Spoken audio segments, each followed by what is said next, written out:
o Ministério das Relações Exteriores da Ucrânia alertou a Bielorrússia nas últimas 24 horas para não se aproximar da fronteira e evitar provocações durante os exercícios Zapad 2025 com a Rússia.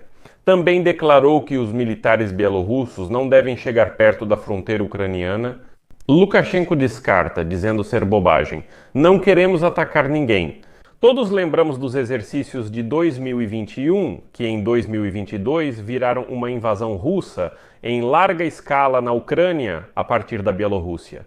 Mas aqui há muitas armadilhas, então vamos analisar por que isso é mais importante do que parece e onde está a linha vermelha. É fundamental que o Ministério das Relações Exteriores da Ucrânia tenha declarado publicamente: bielorrussos não se aproximem da nossa fronteira. Meu nome é Alexei Peti, hoje é 23 de agosto. Antes de começarmos, peço que você se inscreva neste canal, deixe um like, escreva qualquer comentário e, claro, siga meu canal no Telegram, Peti News. O link para ele está na descrição deste vídeo. Então, o aviso oficial de Kiev soa literalmente assim. Avisamos Minsk sobre provocações imprudentes. Aconselhamos a não se aproximar da fronteira e a não provocar as forças de defesa da Ucrânia. Citação de declaração do Ministério das Relações Exteriores publicada hoje. Há também um lembrete de que, em 2021 a 2022, o aumento das tropas russas ocorreu sob pretexto de exercícios, seguido de um ataque em grande escala.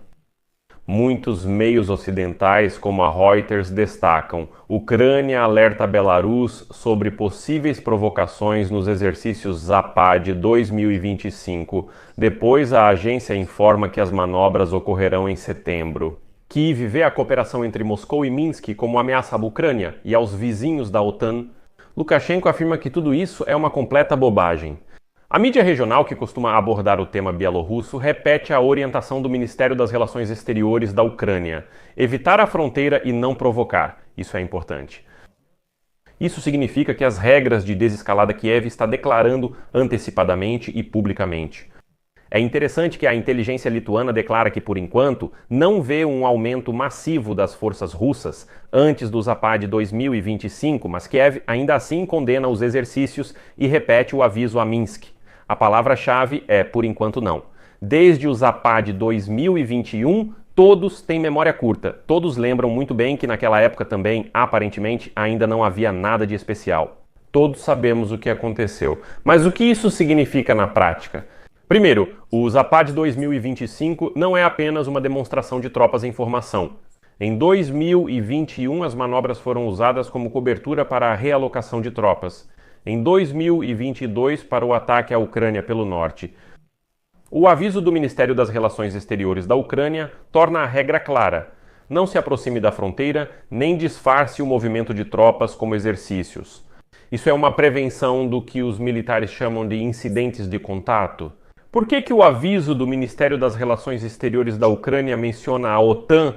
Porque o Oeste 2025, geograficamente, envolve o corredor de Suwałki, a Polônia, a Lituânia e a Letônia. Quando Belarus e Rússia praticam um cenário com componente de escalada nuclear, isso já não é mais uma questão bilateral, é um sinal para todo o arco leste da OTAN. Terceira declaração: dizer que vocês não provocam as forças armadas da Ucrânia é, só uma declaração. Por favor, falem, mas não atrapalhem. Não, isso é uma referência colocada no espaço público. Qualquer tentativa de supostamente se aproximar da fronteira por engano será considerada uma provocação consciente. E depois nem tentem negar. Assim, Kiev dissipa antecipadamente a chamada névoa da guerra, evitando que digam: desculpe, as tropas bielorrussas se perderam e chegaram à fronteira. Repetir a fórmula por diferentes canais é novamente uma forma de alcançar Minsk e, o que é muito importante, os parceiros da OTAN. Quarto, o que Minsk declara aqui? Lukashenko chama esses medos de pura bobagem, diz que os ucranianos não deveriam se preocupar com esses exercícios, ninguém pretende atacar. Mas o problema é que é exatamente assim. Em 2021, todos negaram até o último dia e Lukashenko dizia: não, imagina, nós não, nada disso. Por isso, a Ucrânia, após experiências amargas, não entra mais nesse jogo de acreditar ou não. Lembro que um dia antes do ataque em grande escala da Rússia à Ucrânia, em 2022, o ministro da Defesa da Ucrânia entrou em contato com o ministro da Defesa da Bielorrússia. Na época era o Krenin. Não me lembro se ele ainda está lá ou não, e esse Krenin declarou publicamente que nenhum ataque à Ucrânia estava sendo preparado a partir do território da Bielorrússia. 24 horas depois o ataque aconteceu. Por isso, agora há limites claros. Não se aproximar da fronteira, não fechar o espaço aéreo a possíveis lançamentos de mísseis de treinamento próximos e não mascarar as rotações. Se algo disso acontecer, vamos considerar isso como uma provocação militar direta. No que diz respeito a Washington e à Europa, é bem direto. O Ministério das Relações Exteriores da Ucrânia pede aos parceiros que mantenham a vigilância. Isso é sobre monitoramento, satélites, reconhecimento aéreo e, um ponto importante, sobre a ligação com as garantias de segurança que estão sendo desenvolvidas agora para a Ucrânia. Qualquer zona cinzenta no norte encarece e complica essas garantias. Aqui está o ponto importante. Para que nas garantias de segurança para a Ucrânia esteja incluída a ameaça não só da Rússia, mas também de Belarus para o nosso país.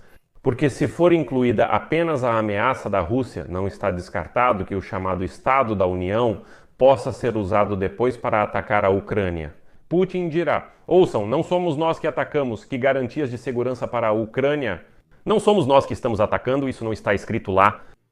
Sexto, e quanto ao risco de incidentes? A fórmula ucraniana é a seguinte: não provocar. Isso também é um sinal, provavelmente, para suas próprias tropas, para as tropas ucranianas manterem o fogo dentro dos limites do uso da força e não dar motivo, por mais estranho que isso possa soar. Há uma ressalva para a traição. Se, sob o pretexto de exercícios, tropas forem realocadas para a fronteira ou ocorrerem aproximações demonstrativas, Kiev terá direito moral e jurídico de aumentar a prontidão de combate.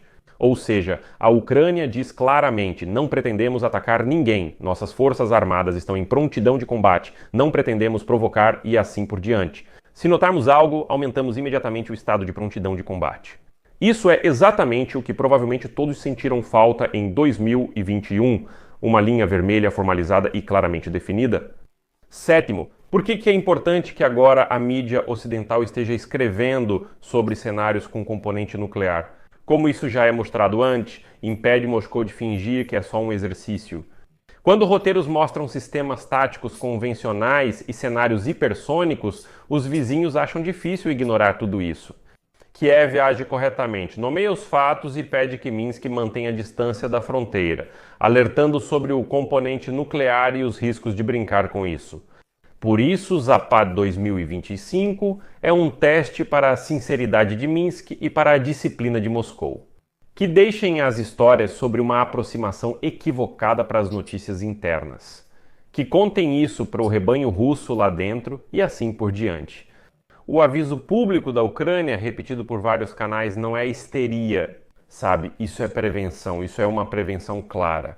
Uma explicação clara da sua posição, diria até mais, é uma explicação clara não tanto para Lukashenko e Putin, mas principalmente para nossos parceiros ocidentais.